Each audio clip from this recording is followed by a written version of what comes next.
شریف میں. توجہ ہے میرے دوستوں؟ ایک 100 گھر تھا پورا مدینہ منورہ میں جہاں 2 وقت کا کھانا بھی جاتا تھا، دوائی کا خرچ بھی جاتا تھا. 100 گھر، تھوڑی سی آبادی ہوتی تھی، 100 گھر پورا کھانا جاتا ہے، کپڑے جاتے ہیں، دوائی کا خرچ جاتا ہے، لیکن پتہ کوئی نہیں کون دے جاتا ہے. پتہ کوئی نہیں. کوئی نقاب پوش آتا ہے، اگر اس سے نام پوچھتے ہیں تو غصہ کرتا ہے، اور صحیح والا غصہ کرتا ہے. اگر کوئی بات کرتے ہیں تو ناراض ہو جاتا ہے، کہتا ہے اگر اب نام پوچھا تو آؤں گا نہیں. 100 گھر، اور یہ کام سالوں چلا، سالوں. پھر اچانک نا کچھ دن گزرے تو وہ کھانا، وہ چیزیں آنی بند ہو گئی. لوگ ایک دوسرے سے پوچھنے لگے تیرے گھر نہیں آتا؟ نہیں، اب میرے گھر بھی نہیں آتا. تیرے ہاں بھی نہیں پہنچا؟ نہیں. اب لوگ ایک دوسرے سے تفصیلات لیتے ہیں، معلومات کرتے ہیں. کب سے نہیں آیا تیرے گھر؟ اس نے کہا 18 محرم سے. تیرے گھر کب سے نہیں آیا؟ 18 محرم سے. تیرے گھر کب سے نہیں آیا؟ اب دیکھو نا 18 محرم کو کیا ہوا. جب لوگوں نے تحقیق کی تو پتہ چلا 18 محرم کو امام زین العابدین کا انتقال ہوا. یہ شیر خدا کے پوتے 100 گھر تھا مدینے میں. اور جب ان کے بچے روئے، ایک دوسرے سے سوال کیے، اور ان کا حال یہ تھا کہ جب ان کو غسل دیا جا رہا تھا تو کمر پہ موٹے موٹے نشان تھے. لوگوں نے صاحبزادہ گرامی قدر سے پوچھا یہ کیا ہے؟ کہنے لگے میرے بابا اپنے کندھوں پر اناج کی بوریاں رکھ کے رات کے اندھیروں میں غریبوں کے دروازوں تک پہنچاتے تھے. اکھاں جدوں میٹیاں زمانہ مینوں روے گا. وہ رات کو پہنچا کے آتے تھے. اب تجسس سے لوگوں نے پوچھا کہ حضور آپ جوان تھے، وہ بوڑھے آدمی بھی جاتے رہے؟ تو فرمانے لگے میں نے کئی دفعہ کہا کہ میں چھوڑاتا ہوں. تو پھر فرماتے تھے پتر اگر تو جائے گا تو پھر تجھے اس غریب کا نام بھی مجھے بتانا پڑے گا. تو میں کسی کو رسوا نہیں کر سکتا، وہ میرا اور میرے رب کا راز ہے. راز رہنے دے اسے. قل ان صلاتی و نسکی و محیای و مماتی للہ رب العالمین. میرے عزیز، زندگی میں کوئی کام ایسا کر جائیں، کوئی ڈیوٹی ایسی کر جائیں جو والباقیات الصالحات بن جائے، جو باقی رہ جائے ہمارے لیے. میں اکثر دوستوں سے کہتا ہوں، اکثر سے، کہ کچھ تھوڑا سا نا، وہ ایک درویش تھے نا دلی میں، تو چھوٹا سا کوئی دکانداری کرتے تھے، تو اکثر لوگ انہیں کھوٹے سکے دے جاتے، تو بابا جی قبول کر لیتے. تو آہستہ آہستہ لوگوں کو پتہ چل گیا کہ شاید بابے کو پتہ ہی نہیں سکے کھوٹے ہیں. وہ ڈھیر سارے لوگ جہاں کوئی کھوٹا سکہ کہیں نہ چلتا وہ آ کے وہاں دے جاتے. تو بابا جی لے لیتے. ایک دن ان کے بچے نے پوچھا کہ ابا جی آپ کو پتہ نہیں یہ کھوٹے سکے ہیں؟ کہنے لگے پتر پتہ ہے. تو کہا آپ چپ کر کے قبول کر لیتے ہیں. فرمانے لگے ایک تو میری نیت یہ ہے کہ چلو میں دھوکہ کھا جاؤں باقی مومن بچ جائیں، اور دوسری بات بتاؤں گا نہیں. پتر نے ضد کی، کہا ابا جی بتائیں تو صحیح، آپ مجھے بتائیں کیوں کھوٹے سکے لے لیتے ہیں. تو بزرگ رو پڑے، اتنا روئے کہ زمین پہ بیٹھ گئے، اور پھر کہنے لگے پتر جب کوئی کھوٹا سکہ آتا ہے تو دیکھ کے میں سوچتا ہوں کہ میں بھی تو کھوٹا سکہ ہی ہوں نا.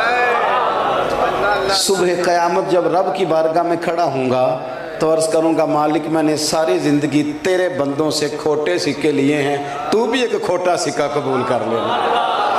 ایک کھوٹا سکہ ہے جسے بھی قبول کر لے. امید ہے ان جملوں پہ رحمت فرمائے گا، کرم فرمائے گا. اخلاص والا مزاج پیدا کریں. کسی کو 2 وقت کا کھانا دے کے اس کا گلی گلی تذکرہ نہ کریں. دیکھیں اس محفل کا مہمان خصوصی کون ہے؟ میری تو ویڈیو بن رہی ہے نا، میں تو اسٹیج پہ بیٹھا ہوں، میں تو آیا ہوں اور جناب ابھی جاؤں گا. لیکن اصل مہمان خصوصی وہ ہوتا ہے جو محفل سے پہلے جھاڑو دیتا ہے، جو گلی گلی اشتہار لگاتا ہے، جو بیچارہ ادھر ادھر بھاگ دوڑ. یہ لوگ مہمان خصوصی ہوتے ہیں جو ورکر ہوتے ہیں. اپنی زندگی میں خلوص والا مزاج پیدا کریں. کبھی بھی کسی موقع پر بھی کسی چیز کا اظہار نہ کریں. چیزیں جب ریاکاری میں آ جاتی ہیں تو وہ اداکاری بن جاتی ہیں، وہ عمل تکلیف والا بن جاتا ہے. جس پر ہمارے اسا فرمایا کرتے تھے، کسی کی بیٹی کی کچھ لوگوں نے آ کے کہا جی ہم فلاں غریب بچیوں کی شادیاں کراتے ہیں. وہ جو غریب بچیوں کی شادیاں کراتے ہیں وہ انٹرویو خود دے رہے ہوتے ہیں. VIP وہ خود بنے ہوتے ہیں، مہمان خصوصی ہوتے ہیں، آگے آگے کھڑے، دولہے کی آج بھی عزت نہیں بیچارے کی، اجتماعی شادی ہو رہی۔ تو اسا فرمانے لگے ضرور کراؤ شادیاں، لیکن جس کی بیٹی کی شادی کراؤ پھر اس کی شادی میں خود نہ جانا، اس لیے کہ اس کا باپ تو تمہارے پیچھے ہی بھاگا رہے گا، شکریہ ہی ادا کرتا رہے گا، تھوڑا سا نا دے دو بس، ٹھیک ہے ہو جائے گا۔ پھر ہمارا ایک اور بھی ہمیں بات تنگ کرتی ہے کہ اوہو پتہ نہیں فلانا بندہ جو ہے وہ صحیح جگہ لگائے گا بھی کہ نہیں۔ سچ بتانا، جو اللہ نے ہمیں دیا ہے ہم اس کے اہل تھے، ہمارے اندر قابلیت تھی، جب اس نے اپنے فضل سے دے دیا ہے تو ہمیں بھی اس کے بندوں کی اتنی تفتیش تو نہیں نہ کرنی چاہیے جتنی کہ ہم کرتے ہیں۔ تو اپنی زندگی اخلاص والی بنائیں، للہیت والی بنائیں، کچھ کام کریں تھوڑا بہت۔ دیکھیں ضرور نماز باجماعت ادا کریں مسجد میں، لیکن امام باقر فرمایا کرتے تھے نیک وہ ہوتا ہے جس کی تنہائی پاک ہوتی ہے۔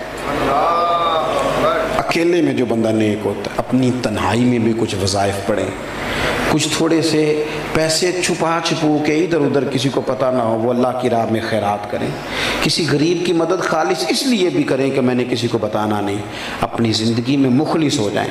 جب مخلص لوگ مل جاتے ہیں نا تو اخلاص والا ایک بندہ بھی ہو تو باقیوں کا کام بھی بن جاتا ہے۔ تو بجائے اس کے کہ ادھر ادھر زیادہ توجہ کریں، اپنے معاملات پر غور کریں۔ سیدنا امیر حمزہ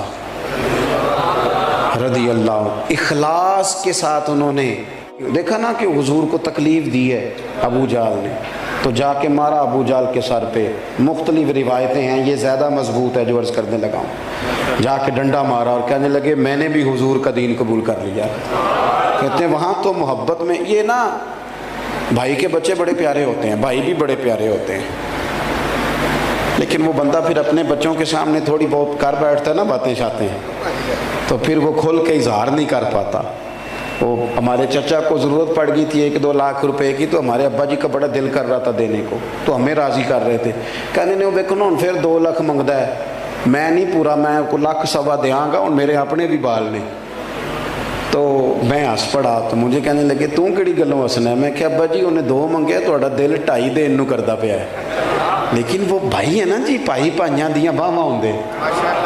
تو حضرت امیر حمزہ بھائی اور بھتیجے کی محبت میں زور سے مارا۔ کہتے ہیں میں نے اعلان کر دیا کہ میں نے بھی حضور کا دین قبول کر لیا ہے، لیکن جب واپس آیا تو دل میں خیال آیا کہ تو اعلان کر آیا ہے۔ پھر میں نے اللہ سے دعا کی، یا اللہ حق پر میرا دل جما دے۔ میں نے دعا کی اور اللہ نے رسول پاک کے دین پر میرے دل کو استقامت عطا فرمایا۔